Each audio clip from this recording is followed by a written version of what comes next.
Hi అండి. మీకు crabs curry అంటే ఇష్టమా? మాకైతే చాలా ఇష్టం. ఈ క్రాబ్స్ కర్రీ చేయడం కూడా చాలా ఈజీ అండి.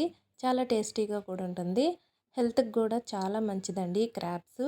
ఎవరికైతే క్రాబ్స్ కర్రీ ఇష్టమో వాళ్ళు ఒక లైక్ చేయడం మర్చిపోకండి. ఈ వీడియో ఫస్ట్ టైం చూసేవాళ్ళు లైక్ చేయండి. సబ్స్క్రైబ్ చేసుకోండి. అలాగే నేను చూపించిన విధంగా ఈ కర్రీ మీరు చేసుకొని తిన్నారంటే మళ్ళీ మళ్ళీ తయారు చేసుకొని తింటారు. అంత యమ్మీగా ఉంటుందన్నమాట. ఈ 1 కేజీ క్రాబ్స్‌లో హాఫ్ కేజీ క్రాబ్స్ కర్రీ అంతా నేనే తినేసాను. అంత బాగా ఇష్టమండి నాకు. అయితే ఇంకెందుకు ఆలస్యం, మీరు కూడా ఈ కర్రీ ఏ విధంగా చేయాలో వీడియోలో అప్లోడ్ చేసి ఉన్నాను. మీరు కూడా చూసి తయారు చేసుకొని టేస్ట్ చేయండి. Thank you for watching. Milky వ్లాగ్స్‌ని ఫస్ట్ టైం చూసేవాళ్ళు ప్లీజ్ సబ్స్క్రైబ్ చేసుకోండి.